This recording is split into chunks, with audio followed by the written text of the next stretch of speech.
which is why I came up with this concept of this project. I'm like, I still don't feel satisfied. And even though I was happy with what I did, I'm like, man, I feel like I got more that I want to say. I think my main goal as a musician is to be able to create music that literally that could be played for any part of your life. Acid rap or Care For Me? Damn. How you do that, man? That's tough. That's extremely tough. Mm-hmm. Number one, I know Kanye said, told nobody to steal that line, but hey, I had to put my spin on it. I knew for a fact that it was fire. And I'm like, yeah, I'm going to just talk about this as much as possible because I believe in what I make, what I create, and I'm happy about it. Welcome to the Sound Centric Podcast. I am your host, Adam Dash. And today we are joined by a rapper who's going to make you feel like a superhero when you play this new album, The Hunger Era is out now. D2X, welcome to the show. Thank you for having me, man. I'm with the one and only Adam Dash. Hey, I love when you said that, the first interview. The second time we're doing something, you're finally on the podcast for a long-form content. But we're happy to have you on. No, thank you, man. I love what you're doing, and I'm just glad that it's finally the right time for us to connect again and in this space too. So thank you. Yeah. I appreciate it. This album truly, I love that the aesthetic of it actually feels like superhero. I can hear these songs being like a Marvel movie, just right from right out the gate. And it's like pump you up music, stuff you play at the gym, stuff you play like when you're walking down the street, like to that big test you got and you need to hype yourself up. That's like the mentality I feel with it. But you just dropped this album after a year of working on it. How does that feel? Well, it's technically an EP. It's an EP. But everybody's been saying like album for the most part. Some people say EP, but it's just funny because like I was trying to correct everybody, and then it was too many people. I'm like, all right, y'all can call it whatever y'all want to call it. But no. To answer your question though, it's an amazing feeling. Like I'm literally just in awe of the reception and honestly, I think what I've figured, like I've learned the most with this release is just like how you could, no matter how long it takes you to create something or just being in a process of whatever way you want to value these songs and package them and format them or whatever, it just seems like once it comes out and once it releases, it becomes way bigger than what I even intended it to be, if that makes sense. So it's like I had a lot of fun making these songs, and I started working on like the production like this time last year, and then I was recording throughout the spring and the summer, and yeah, now that it's out, it's like it's become bigger than everything that I imagined. Like I just wanted it, like that's why I really wanted, like I formatted it as an EP, but now it's like people saying album, and then it's so many like crazy reviews in the way that people are interpreting the music, which made me realize like, man, like I didn't even go through any stress making this at all, like for the most part. And I'm glad that even when now that I've made a project where I actually had fun in the creation process and I was in a happy place, it still like has that value into whatever other part of my life, you know what I mean? So I'm happy that people are really living with this too. So as a music consumer who also has had his music consumption habits screwed up by wanting stuff to be short. Like, I can't even listen to voice memos that are over a minute. I'm like, just text me. That's way too long. But was that a thought process by choosing between doing an EP and an album? Like make this more easy to digestible? Partially. I really caught inspiration from listening to like the good music releases in 2018, like Daytona and the Ye album, and what else? Tiana Taylor's I bought Tiana Taylor's project.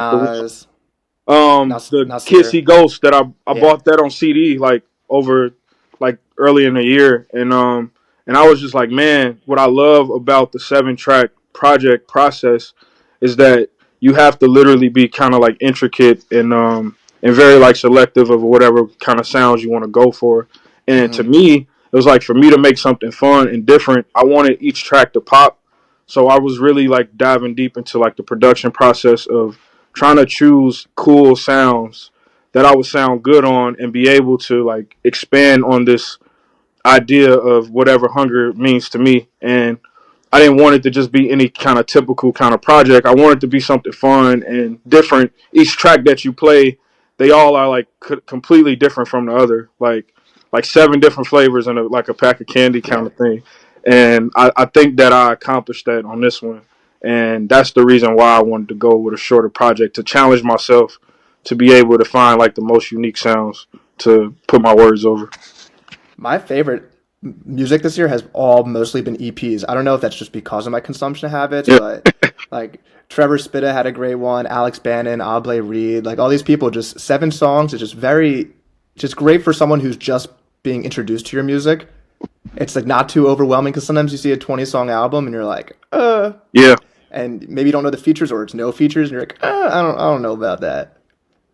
That was actually another reason that I forgot to mention why I wanted to do 7 songs too. It was in an EP as well. Like honestly, for one, me dropping Hotel 1105 a year ago back in August of 2023, and knowing how personal that project was, and some people still to this day or just now finding out that I literally lived through all of the things that I talked about on that album. Yeah. It wasn't satire.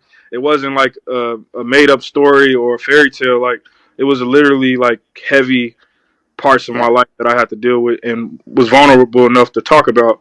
So, me coming off that, knowing that I wanted more for myself, which is why I came up with this concept of this project, I'm like, I still don't feel satisfied. And even though I was happy with what I did, I'm like, man, I feel like I got more that I want to say. I got other things that I feel when it comes to music and being an artist and a creative that's way farther than just personal issues that I'm dealing with. Like I have ambitious ambitions Hmm. too. I have an ambition to be one of the best. And it's like, and I'm not always living a heavy or sad life. Like I'm happy. Yeah. Like some days I wake up and I feel like I'm the best in the world. Like, so Yeah. I wanted to be able to tell that part of me because I've always been that kind of person my whole life. Like I've always been ambitious and wanting to be like the most confident in me, and that's why I did this. And I'm just happy that I've been able to create something else a year later. You know. I love to hear that because I've heard artists talk about like sometimes you feel like you have to be going through something bad in your life to make art. I know Black talked about that where he felt like he was known as the guy who makes dark, moody music, and his Yeah. last album was more upbeat because he's like, I'm happy, like I have my child, like I'm doing well right now. So that's an interesting thing that I think artists in all aspects of art go through where they're like, do I need something bad in my life to happen to like get some inspiration right now? But sometimes people just want to hear that motivational, happy, like just fun stuff. Yeah, and every day we not feeling the same emotions. So it's just like Hmm. for me, I wanted to have I wanted to be able to create an outlet with my art that could live in different sections of life. Like some days people might not want to hear certain things, even though it might be a good song or very valuable. But like Hmm. when you having a good time, or you want to go to the gym, or have any kind of motivation, or just feeling like like feeling something that could make you feel like you're the best, or Yeah. you want to come on top of the world or overcome whatever you're going through. Like I want to have music for that. So I think my main goal as a musician and even long term is to be able to create music that literally um, that could be played for any part of your life. Hmm. And like I think a lot of my favorite artists has done that. Kanye West has done it. Cole, Kendrick, Tyler, even Mac Miller. Mac Miller got all kind of songs that you Yeah. can play, like from 2009 um, to What's the Use to Blue Worlds, like you got, yeah. Spins, Kool Aid and Frozen Pizza. Earlier, I was playing Weekend with McGill. Like he got Yeah. all kind of like flavors, and I can name so many artists. But I think that's the goal, is to create things that could literally like connect with every single emotion that we have as humans. And if I Yeah. feel like if I can do that, then that'll really like grow my my artistry over time. And you end the album with a song, "The Art of Hunger," that I know took you 9 months to write. And I Yes. feel like you hear artists all the time talk about that, and until you're an artist yourself and you do something that takes that long to make, you're like, what is it? What were they doing for 9 months? But I know that song is your favorite, like most important song to you. But tell me kind of the backstory of creating it. That was the first song I wrote after I dropped Hotel.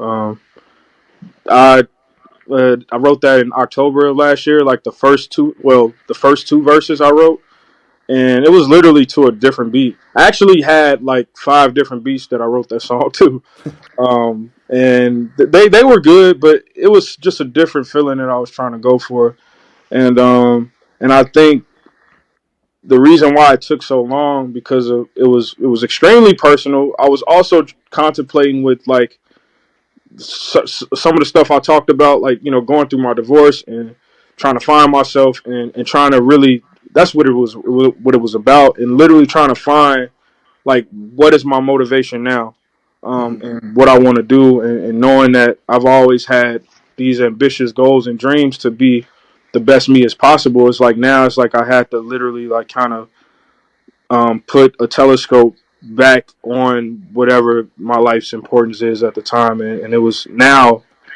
everything is literally about me being the best me and finding me and living for me.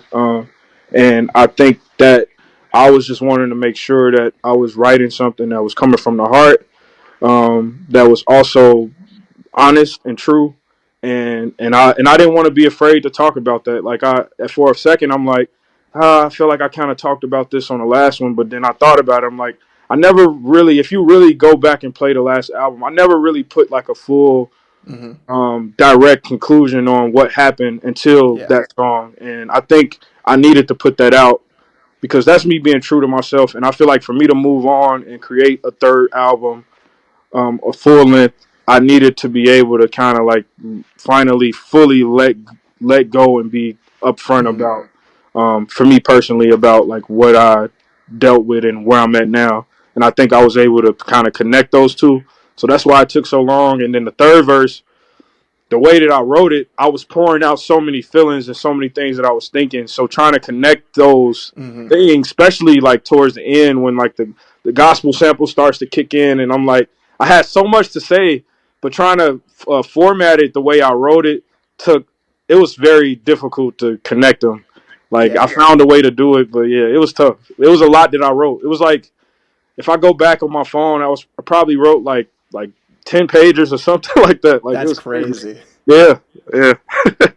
Dang. So Does I'm very someone in the proud of that. studio does someone in the studio help you with like picking what to end up putting in when you have 10 pages worth of content? Nah, I mean, That's all you. once I hit the studio, I got everything like written the way that I want to do it. I Yeah. think my goal is when I go and record, is to make sure that I pull out every emotion, with what I wrote, and I've gotten way better over the years with that. And I think on this project, I was able to kind of tap into different tones Mm. and like yeah, different tones and emotions with my voice, and that's what I worked on this year is my delivery and my mic presence, and what really helped me the most with doing that was performing.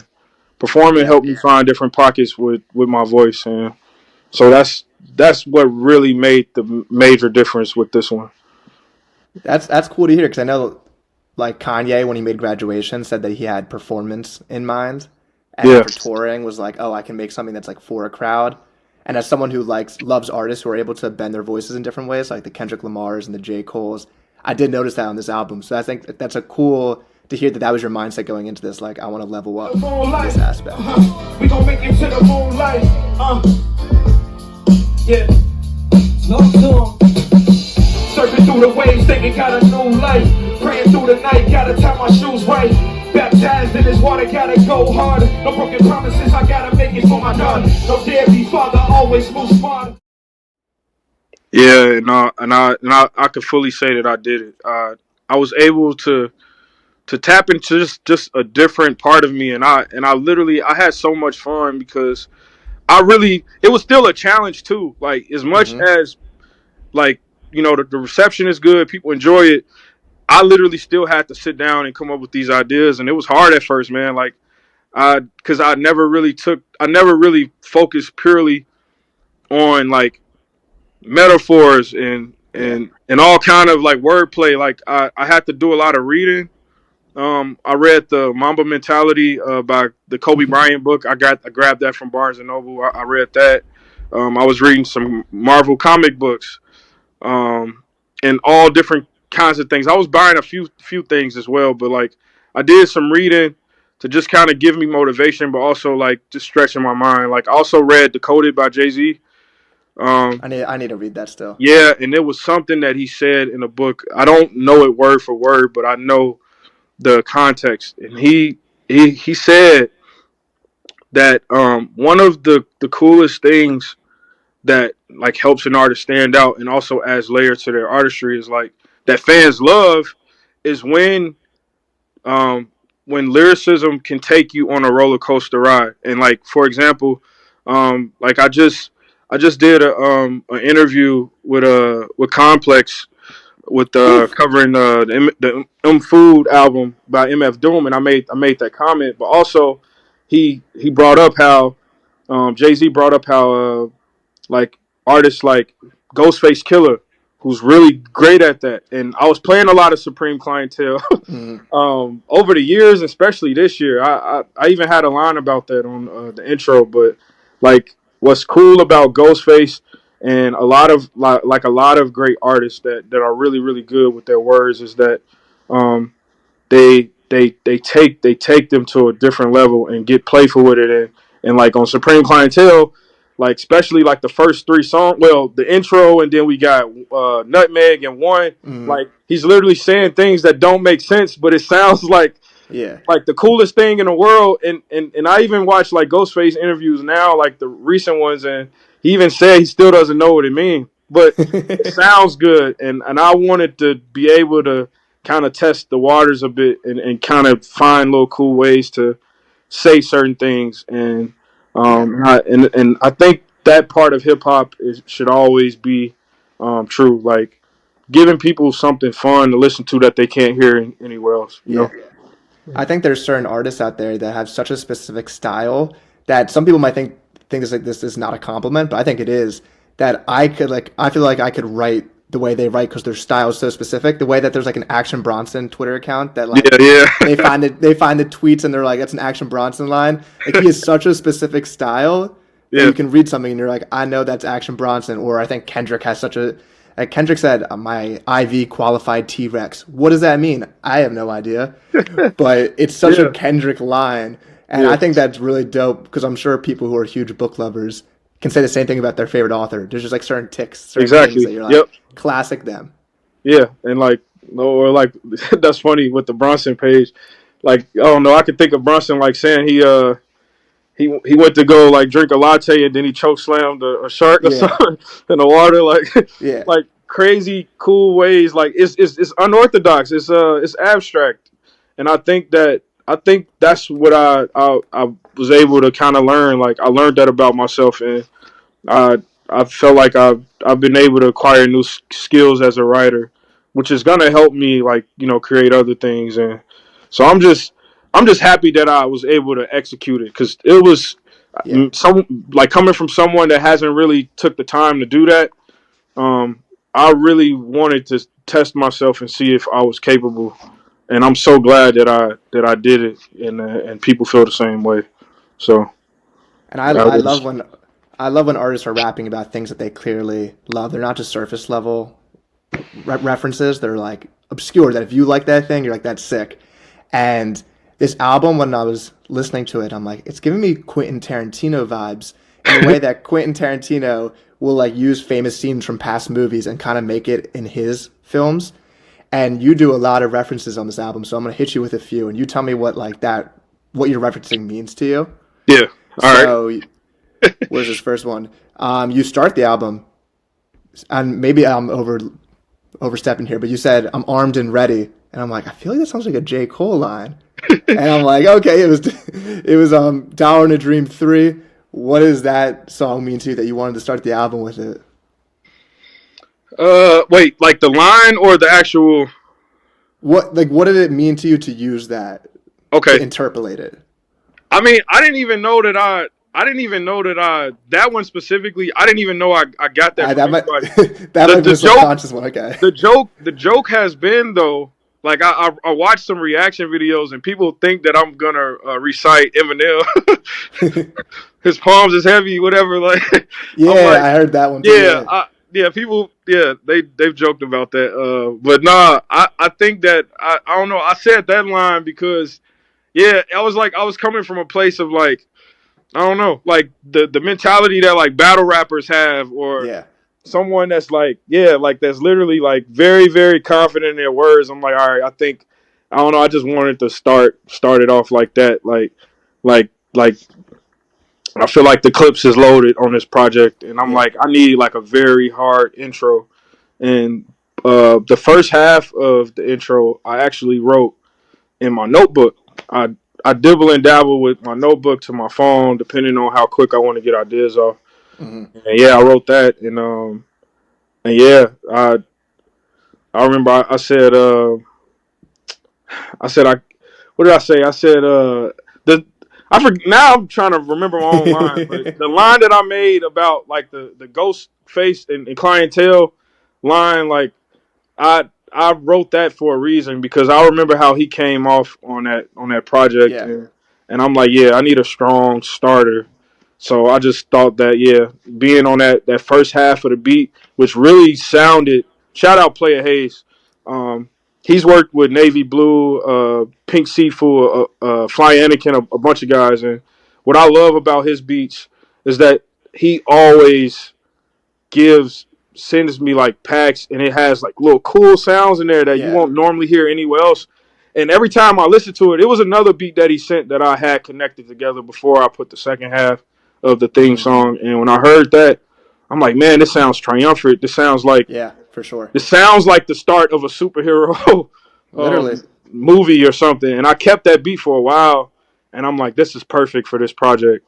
So yeah, I know it was pretty long, No, but that yeah, was yeah. my favorite song on the album, "Wow," which beat wise, was a Row made that beat. Rollmore and co-produced by my guy 99 Samples. He's from Chicago as well. Yeah, 99 he chopped well, he had the sample in a beat pack and Roll chopped it up, that throw the drums sample. on it and it turned into like yeah, something crazy. I know J and B have a song with that, and Joey Perp has a song with that. Yep. And every time I hear it, it's just like the hardest. It sounds like something Kanye would love to use. It's just, I love it. And that song you're interpolating a Kanye West Go to Jacob freestyle. with 25 down. You go with 2500. Wow. I got 11 plaques on my walls right now. You got your first gold single. Damn, nigga. Wow. That is also awesome. Is that something that was in the works for a while that you heard and you're like, I one day want to make something with this? Nah, I mean it you know it's funny? Like number one, I know Kanye said told nobody to steal that line, but hey, I had to put my spin on it. But nah, you know what's funny? Roll cooked that up in the studio. Like sometimes I have Yeah, beats that's just sent to my phone, but with Roll mainly makes beats in person. He doesn't yeah, really send beats out like that, and that's what he prefers to do, which is cool. Like it gives you a different kind of experience, and it's a vibe. And when he even made Premier that, does that. yeah, when he made that, I don't know, man. I literally didn't plan on like using like interpolating anything. I heard it, and for some reason, that's what was popping up in my head. I Yeah, don't know why, but when I it's heard hard. it, that was like, yeah, and I'm like, I gotta put my spin on this, and I'm like, man, should I use it? And I'm like, I don't know, because I'm like another thing that I was trying to challenge myself and get better at on the Hunger era was like my hooks, and Hmm. I want hooks to be strong, and I know they need to be memorable, but they also gotta like make sense. And when Yeah. I kept saying it over and over again. I'm like, nah, this is the one, this is the Hmm. hook that I need. So that's how that came about, and I'm like, nah, this is fire. Like, oh yeah, yeah. I mean, I don't know. I think I'm trying to remember. Was the beat called Wow? I can't remember. I think it was. I think That'd be yeah, helpful. the beat was called Wow, and then I thought about the Kanye joint, and then after that, yeah, that's exactly what happened. And then you got I'm like, Chris yeah, on there. Shout out to Chris. He yeah, killed that. man, incredible. Incredible. I got a story about Chris. What's crazy is the way that we collaborated was I made a tweet. I think this was back in January. I asked people I asked fans on Twitter who would they want to see me collaborate with, and and I don't think we were following each other at the time, but we had mutuals like Yeah. um, Ro, Asar, Yeah. a bunch of guys like known Chris for a while, and I've always known he was like a cool dude. So I made the tweet. I said, who would you guys want to see me collaborate with? And then people were just tagging all kind of people. And then I saw Chris's name, and literally, I think, he responded to whoever said what, and he was like let's do it, blah blah blah. And then I followed him. He followed me back.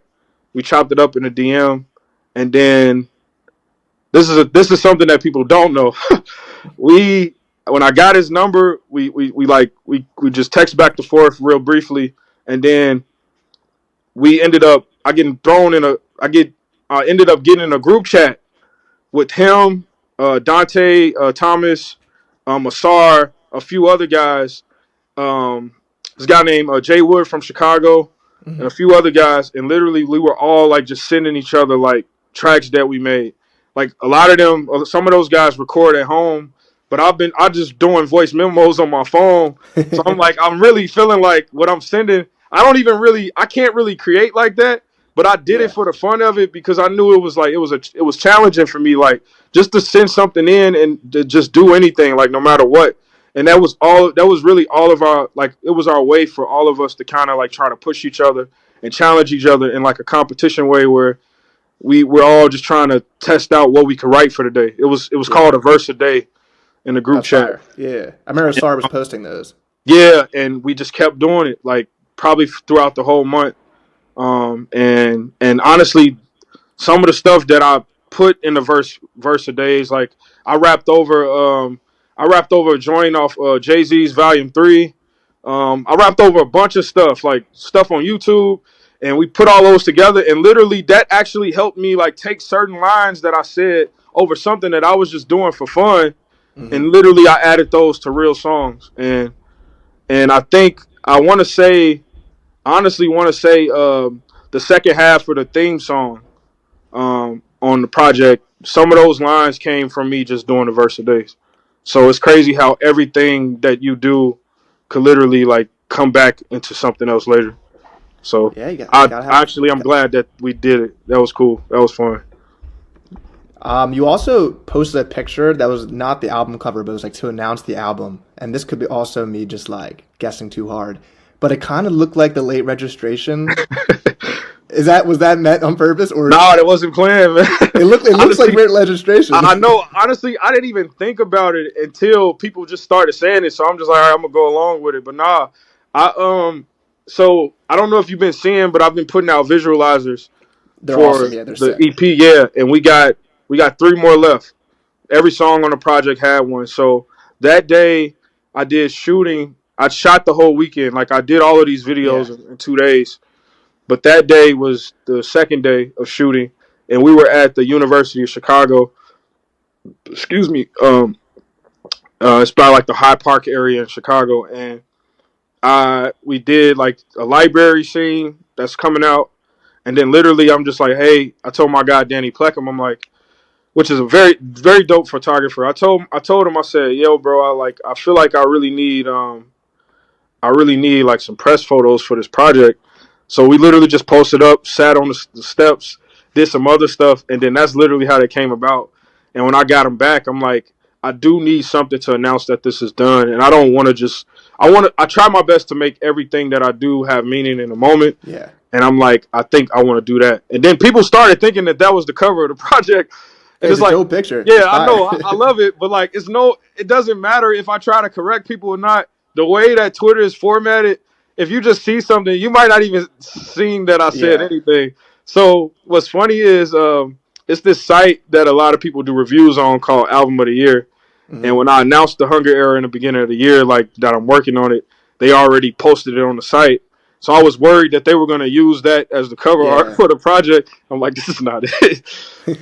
but long story short, yeah, I see the similarities, and I did like started to notice it. I'm like, oh, this does look like the same place that he was, and I even had to look it up online to see is that where Kanye did it, but no, it was somewhere else. But yeah, that was cool. What went into choosing to do these visualizers versus? I mean, you might still be doing music videos, but what made you want to do a visualizer for each song? The wow was dope with like you being a giant. Yeah, yeah, it was like like a Godzilla kind of inspired one. Yeah. To be honest, like I do plan on doing music videos. I'm in a process of getting something together now, but the idea of the visualizers was every project I've dropped, I've always did like short trailers. Yeah. Or like the Color Blue, I did like a little kind of documentary kind of thing, but I didn't have my YouTube really set up properly at the time, so I didn't. It's just on socials.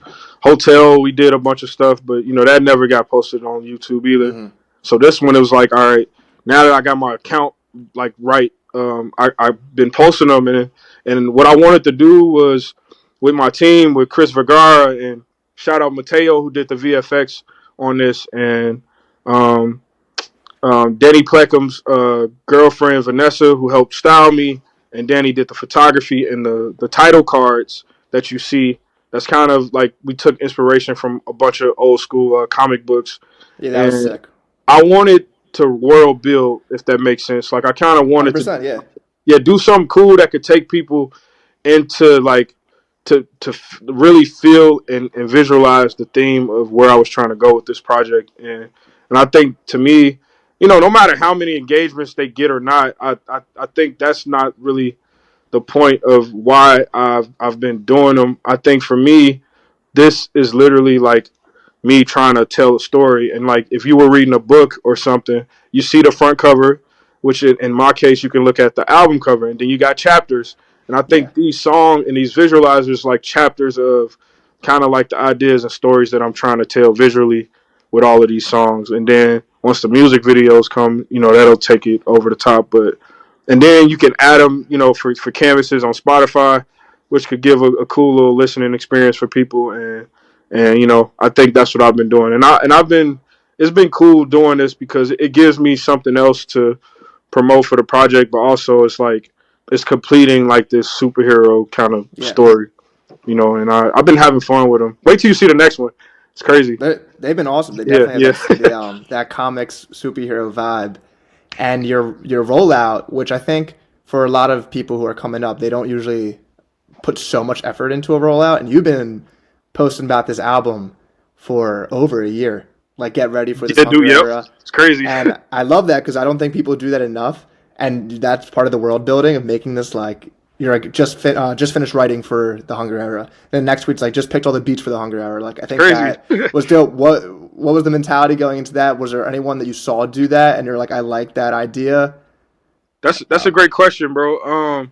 I think what I was trying to do was create that feeling that I had growing up listening to, like we talked about in the summer, like the Datpiff mixtapes, like from like Fabulous's Soul tapes or J. Cole's mixtapes from, the come up to the warm up to Friday Night Lights or Wale's More About Nothing, like and then he had the other one before. I forgot the name of it, but the Seinfeld, kind of album about nothing. Album about nothing. And then it was the first one. It was he had Mixtape More About Nothing was the second one. Mixtape About Nothing. I think that's what it was called.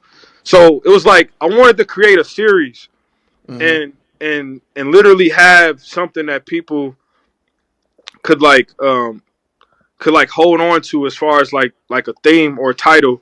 And I think that's what those guys like that, and it's others, like even like Lil Wayne with the Carter series. Like I think that to me, that's an engaging way to get people excited for a project is to create. Like give them the title and to kind of build a world into that instead of just out of nowhere announcing something, then trying to roll things out like however you want to do it, post-release, pre-release, and then it drops. Like I'm like, I want to do something that people could look forward to all year long. And from like, I feel like from a marketing perspective, I was looking at it as like, all right, the fans that I have now, before I go on tour and after interviews that I do, music that I drop, whatever, if everyone knows and sees that this is coming all year long, I think that'll give me a better chance at having maximum visibility. And I think that was my goal. I wanted to have maximum awareness on this. So instead of trying to announce something a month or two before it drops, let me just talk about it all year long. And I know that it's also it can also be a gift and a curse that comes with that, because now you increasing expectations, and if you don't live up to it, you know, you might upset people. But I knew for a fact that it was fire, and I'm like, I'm gonna just talk about this as much as possible because I believe in what I make, what I create, and I'm happy about it. So I'm gonna talk about it. I'm not gonna stop talking about it. Like, and when I did that, you know, this created a fun thing. Like, it's kind of funny. We were literally like, we was talking about this back in May, and it's just now coming out 2 weeks ago, which is cool. Like, I'm so happy that like I've talked about it all year. Like, to me, this was like the most hype I've ever had for a project so far, and I'm glad that I did it the way I did it, which wasn't planned at first. I wanted to get it out in April, but then I would have been able to do none of the cool things that I've been doing, like shooting and whatever. So things happen for a reason. I saw you tweet that it was supposed to come out in the spring. So that was just like, just got to get the behind the scenes stuff done. You don't want to rush it. There's no point of rushing it. I don't even think I was done at that point. I think because when I came off tour is when I started recording everything. But I had mostly everything written like in like April, May, and then I started recording in June, and I was pretty much done. But I'm really glad that happened. Like, all of the things that I had to do, like Adam, like to learning new words to use, or bending certain ways that I wanted to say things. Like, if that entire process would have gotten rushed, none of this would have been what it was. Like, every little part, every day of this year mattered, you know. And I'm glad that it just came out when it dropped, and I dropped it on my birthday too. So that was like the best decision I've made. One of the best decisions I've probably made, you know. Yeah, it's always important to get, like, what's the fucking phrase? All your ducks in a row, right? Is that what it is? Like, get everything settled first before rushing, because sometimes artists, I think, get really excited with the music and they forget, like, it would be great to have your music video shot already before you release it. And I've talked to Drew Kelly, who I manage. We've talked about that because, like, he wanted to drop a mixtape, and we were rushing towards the date. And I'm like, there's no reason to stick to this date right now if we don't think this is the best possible output we can make. Like, let's wait till we know it's the best, and then we can start. Like, it's just, at the end of the day, you got to put out the best work possible. There's no one's going to get too angry that if you pushed back the original date that you were aiming for. Exactly. And at this point, it's like so much music is releasing on a day-to-day. Like, people really want the best quality that you could give out in order for them to want to continue to listen and support it. Like, that's another thing I realized is, like, I think as artists, we should never take support for granted. And also, it's like, if you look at any business, if someone continues to shop with a particular brand or product, it's because of the customer experience. The trust factor in knowing that if I support your brand or whatever you're selling, that I'm going to get the best quality out of it. That's why we buy certain things. That's why we eat at certain restaurants or wear certain clothes, is because this brand has showed for a consistent and long period of time that the quality that I'm going to get out of what I'm buying is going to be there. So that's the same thing with the music. I feel like even though as artists, like, we want to get it out, whatever, but, like, you got to remember, like, you're not just doing this for you, even though that's the starting point. But once you put something out, it's for the world to consume. So if you're selling something, you need to have something that's worth selling and that's worth being consumed. So when I think about it from that point, it's like, all right, knowing, like, when I first started making music, when I was putting songs on SoundCloud, you could just drop them and then keep it moving. But now that you have an actual, like, business behind this, and there's money being involved, and there's other people that you're affecting, now it's like you got to put things into play. Like I think the idea of a rollout sometimes can also be like a little bit stressful for certain people.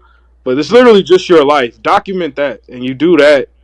That's what Yeah. people want to see. So my goal with every project, and even moving forward, is to give every part of the process of releasing something like that effort, the same way I wrote it. And once you do all of that, now it's time for it to drop. You know what I mean? That's how I feel. And you mentioned Datpiff, which shout out to the Yeah. legends. Or that I remember in middle school and high school using the app. The app functioned so horribly, but Yeah. it was great. But what Days, man. I'm curious about what is your Mount Rushmore of Datpiff albums? It doesn't have to be necessarily what you think is literally the best mixtape, but when you think of Datpiff, what are the 4 albums that you're like, this is what I imagine? Damn, that's tough. Sheesh. That's a man. I can give you mine to buy you some time as you think. Yeah, go ahead. I got Yeah. mine. I'm getting mine ready. Trust me. Yeah. I'll go Friday Night Lights. Okay. We'll go Faces, Mac Miller. Okay. A Kid Named Cudi, Kid Cudi. Okay. And I'm going to go Young Sinatra, Undeniable. Okay. One of the Logic ones. That's what I Alright. was early high school, middle school, when you couldn't go on Apple Music and see those things, to where I had to go. Okay. I'm gonna go with No Ceilings hmm by Lil Wayne. I'm gonna go with Friday Night Lights. I'm gonna Gotta go. That has to get on streaming services. Man. Ebe, Tell me about figure it. out. So I got No Ceilings by Lil Wayne. I got Friday Night Lights by J. Cole. I want to do. You said 5 or 4? 4. Ah. We can do a fit. We can do an extra. Yeah, because I can't leave I can't leave this person out. All right, so we got Friday Night Lights by J. Cole. We got No Ceilings by Lil Wayne. I want to do Cushion Orange Juice by Wiz Khalifa. Mm-hmm. Cardo killed that. I'm gonna go More About Nothing by Wale. Yeah. And then for the 5th one, I want to do Kids by Mac Miller. Classic. 5. To me, those 5 were like the most my favorites on that site for sure, 100%. And I could also put in like the Dream Chasers projects by Meek at the time, but those 5 that's my 5th. So you need one more. I need one more shit. Yeah. I'm trying to think off the top of my head. I guess I'll go Acid Rap. Nice. Okay. Yeah. Yeah, that was a good time too. I remember the day that came out. That was 2013. I think I was a freshman in high school. Yeah. That must have been a cool moment being in Chicago. or South or one of those. Yeah, man, it was amazing. Yeah, that was incredible. Like I remember the favorite song joint with Childish Gambino. Like people loved that song. But yeah, that was a good time, man. I miss those days. Like to me, I feel like music releases were a little bit less congested at the time too. I mean, yeah, because not as many people could drop, so it felt like everything was kind of a bigger moment. Well, yeah, also, but like even if you were dropping music on those mixtape sites, like before SoundCloud, like or Spinrilla or whatever, like a lot of guys had to literally like release through like a very like well known DJ or something to get your stuff on the forefront, which is like kind of like how like certain people get a part of like be on the forefront with editorials. Like it's kind of like the same way. But yeah, things change for a reason. I wonder what's next. But I'll forever like miss that era. Like it was the best, man. It was peak. It was great. I'm gonna hit you with some albums, and you choose which one goes forward. All right. And we're gonna start maybe easily, and we're gonna make some hard decisions by the end. I'm gonna start with Acid Rap versus Blkswn. Smino. I love Blkswn too. I remember a friend of mine showed me that project in college, and that was the first time I heard of it. But I'm going with Acid Rap, man. That one, they're both good though. Don't get me wrong, they're both amazing. But Acid Rap is just I don't know, man. That one hit different. And also to me, I think that's Chance's best project still to this date. As much as I love Coloring Book too, but Acid Rap was different, man. That was you won't hear another project like that or before, you know. I think it's his best too, but I'm also on the side of I think Coloring Book's a classic album. If you drop an album and it's the best album of an entire year, also got people doing kind of the Christian rap style, and there's hits on that album. I think it's a classic. I mean, yeah, but you know, you got other people that might argue. But what I will say is, me personally, I don't want to say if it's a classic or not, but I will say that no, that's still like that's to me that was a very special project because I remember at the time when it came out, Chance took over the entire 2016, like yeah, and that was to me what I loved about that project was like I don't know, life felt the way it sounded then, in my opinion, like yeah. everything was sunny and shiny, like I was a Chance stan. Like that was at that time, that was my favorite artist. And my friends would be like, "Who's this Chance the Rapper guy that you're wearing merch for?" And when that came out, it was that moment when your favorite artist pops, and you're like, "Now y'all see what I was saying the entire time." And yeah, Coloring Book was incredible. And then he won 3 Grammys that year too. Like he was on fire, man. Complex gave him Rapper of the Year. Like that's a year. But this next one, Acid Rap or Care for Me? Damn. How you do that, man? That's tough. That's extremely tough. Mm-hmm. I'm just going to go with my personal. Damn, I don't want to do this. Personal. This is all personal. Hey, please don't cut this clip. Don't cut this clip. Don't cut this clip. Oh, man.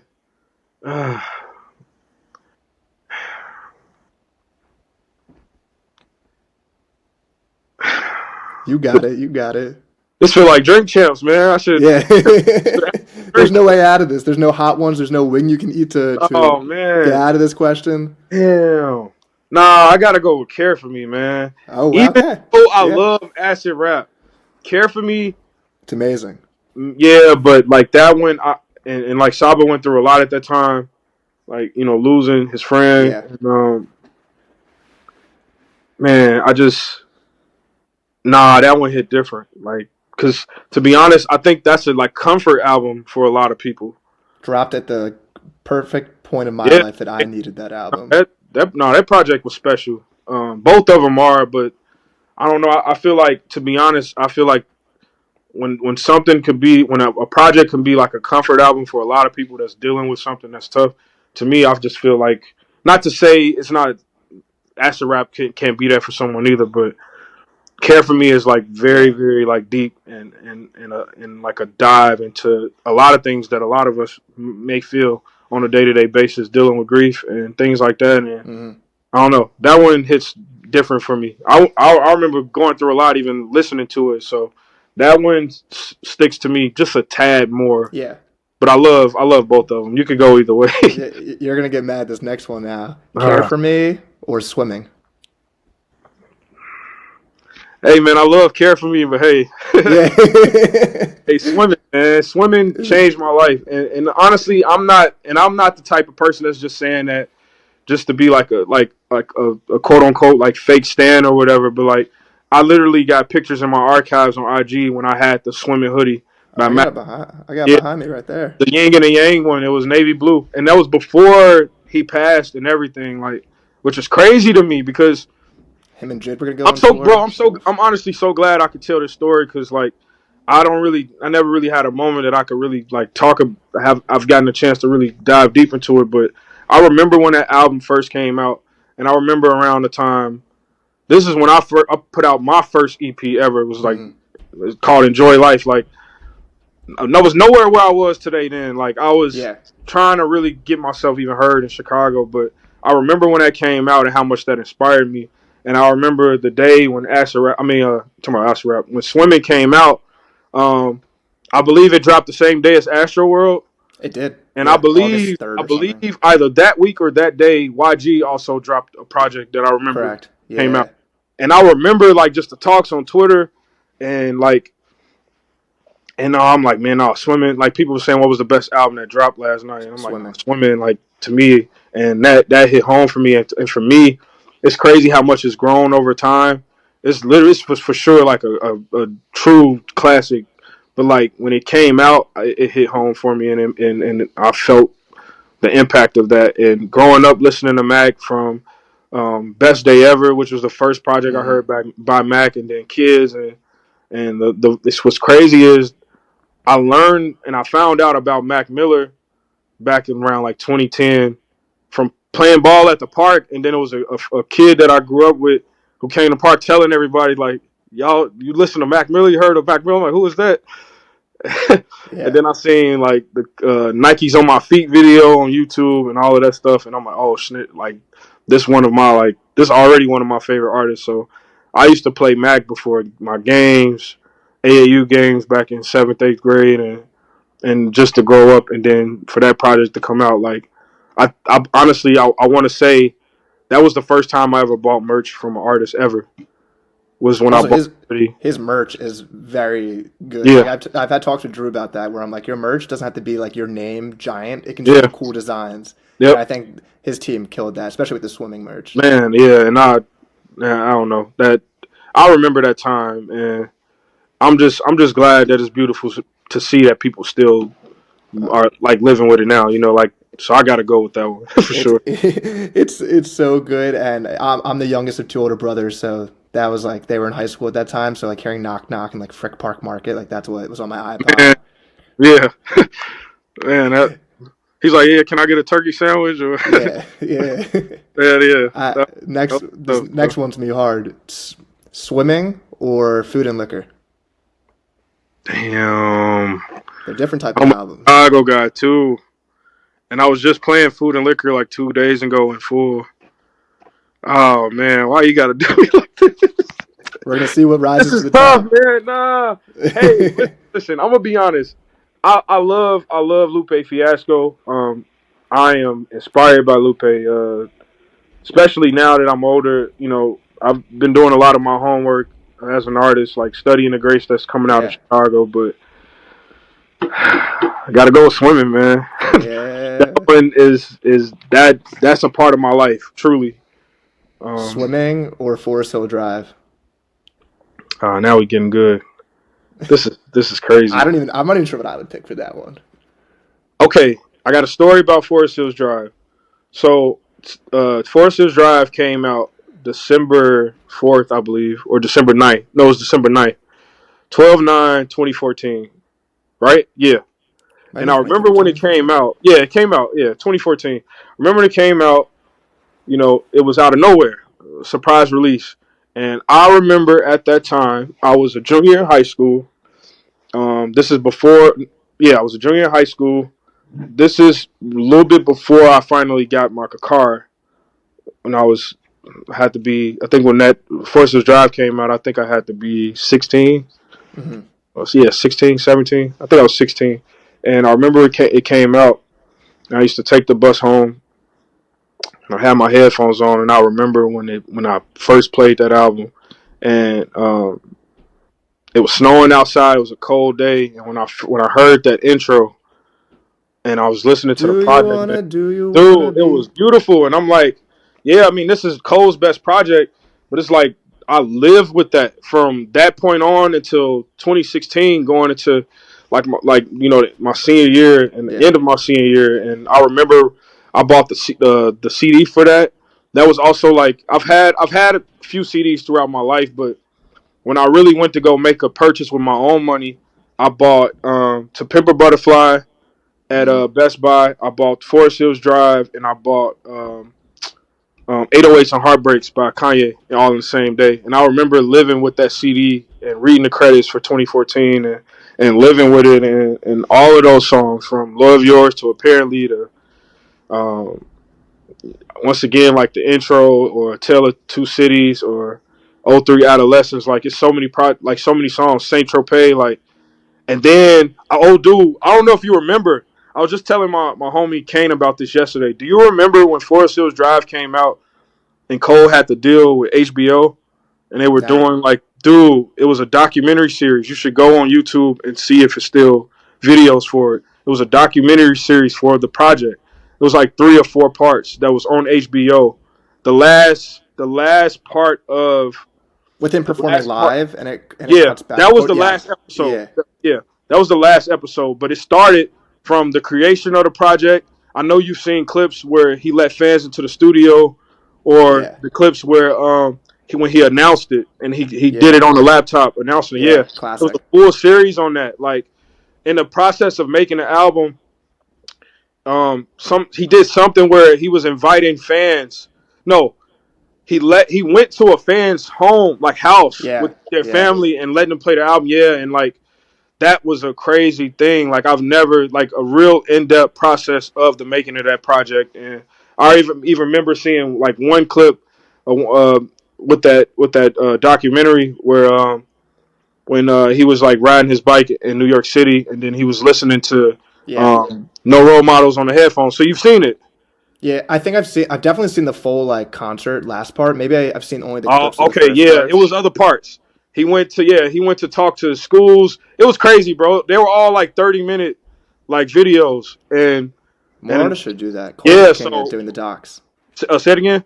Cole's the king at doing like the Yeah, documentaries of yeah. the things. The For Your Eyes Only one's fire. Yep, that too. Yeah, so he had the HBO thing going, and I remember all of that. And to me, that made the experience of that album Hmm. even more worthwhile. And it's crazy because you know I just say that to say that album is like probably the most relatable album I've ever listened to for me personally, for my life. Yeah, As far as quality and great music, we could talk about all kind of albums, but for me, yeah. that's like the soundtrack of my life is that album. So I gotta go with Forest Hills Drive. There we go. I love the Yeah, long-winded. I love it. yeah. Yeah. Okay, Forest Hill Drive or Late Registration? Ah, this is my personal answer. This is your personal answer. I This is love Late Registration. If I wanted to be a journalist right now or a guru, I would probably pick Late no. Registration. This is safe. This is For a my safe place. You personal, pick your favorite. for my personal, because I don't want nobody getting mad at me. I gotta go with For Forest Hills Drive. That one, I was in high school when that came out. When Late Registration came out, I was in first grade. So it just this is is what it is. we're gonna end with the hardest one yet, I think, for All you. right. Forest Hill Drive or B? Damn. All right, look, and I'm not saying this to say it. What's crazy, the fact that you're comparing these two is really crazy to me because Forest Hills Drive was my comfort album as a Yeah, high school kid. B has been my comfort album as an adult. it's a great And when I album. made Hotel 1105, I was listening to B a lot. That and like Water for Chocolate, those two projects definitely inspired me in a process. And I've tweeted about it before. If you go like far back in my media, I remember posting B and saying that was like one of like the most inspiration. That was the number one inspirational like project for me when I was making my last one because of the vulnerability as a man, as an adult, and learning about self love, which is what I was kind of covering on my last album. So, uh, excuse me, B B lived with me a lot, and it still does. So I really can't really find the best answer for these two because they're both like in the Mount Rushmore of like the soundtracks of my life. So I It's don't Your know. World might be my favorite beat ever. Yeah, exactly. That's one of my favorite songs ever. And when I need inspiration or motivation, I play that one a lot. And Last Call, like those two. So I'm sorry, but it got to be a tie, It's a man. Like tie. We're gonna end on a tie. I love both of them. Like they both those, and I got both of them on CD. Like those are two of my favorite albums ever. So yeah, Classics, only yeah. classics. Well, bro, it was an honor to have you on the show today. I want to give you a space to shout out the album. Shout out if there's anything coming that you want to shout out, where people can find you. Tell the audience. Thank you. The Hunger Era is out now everywhere. Please Go stream. stream that. We don't make a lot of money as artists like that, but every listen matters. I'm looking at the bright side of it. Just being able to see people resonate, connect with what I'm doing, and watching my growth and being able to support my growth as an artist is very, very like cool. I want to shout out all the producers on this project from Player Hayes to T4L to Gold Hayes, who helped executive produce along with Ro Moore. Those two guys really helped me throughout the whole entire process, and that's why they're the executive producers. Those guys are two amazing producers, two of the best producers I've ever worked with, and respective in their own right. Two of the best producers in the world, and also Ro just dropped an album, right? Yeah, Neon Brown. Shout out Neon Brown. Yeah, facts. Also, shout out my guy Millwood, aka his real name Xander Miller from Toronto. He did the instrumentation on The Art of Hunger. He's also produced a lot of my best songs from Hotel 1105 with Love to The Light, Adult Swim, a bunch of records that I've done. Xander has been a big part of, and all the instrumentation I've ever done, Xander has been a part of. So shout out Xander. I want to shout out 99 Samples. And I don't want to miss anyone. I believe that's everyone that contributed. Shout out Chris Patrick. Shout out Asar. Asar's verse, I want to shout out for a second. Crazy. It's crazy. I love that. Let me tell you a story about that real quick. So that session wasn't mine. It was Asar's, but he wanted to find time for us to meet up and do it. And what's funny is I tweeted about this, but I want to say this here. When I brought up the first EP I ever put out, which was 2018, I wanted Asar to be on the intro of that project. But the way Asar does things, it's a certain type of content that you need in order for it to connect with his music. He doesn't really like swearing like that. And I was swearing at the time on that song, and I believe that was the reason why he didn't hop on it. But what's funny is, isn't that crazy to think in 2018 we were supposed to collab? Yeah. And I reached out to him to do it, and it finally came back full circle.